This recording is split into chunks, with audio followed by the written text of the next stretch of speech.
యాక్చువల్‌గా ఈ మధ్య కాలంలో ఒక ఇంటర్వ్యూలోనో లేదా ఎక్కడ ఈవెంట్‌లోనో మీరు ఒక మాట అన్నట్టు గుర్తు, కష్టపడకపోతే తప్పు అని.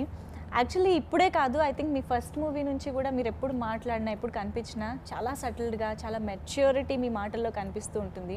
సో దానికి రీజన్ చిరంజీవి గారు లాంటి ఐకాన్ మీకు చిన్నప్పటి నుంచే ఇంట్లో చూస్తూ ఉండడంనేనా? లేదా మీకే ఇన్‌బిల్ట్‌గా అలాంటి ఒక యాటిట్యూడ్ వచ్చిందా?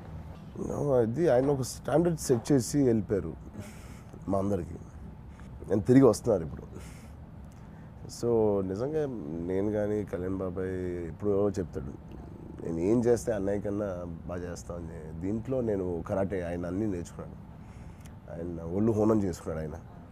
సో మాకు కూడా అదే ఉంటుంది, ఏం చేస్తే ఇప్పుడు ఆయన మించి మాకు గుర్తింపు వస్తుంది అనేది ఒక తాపత్రయం ఉండడం వల్ల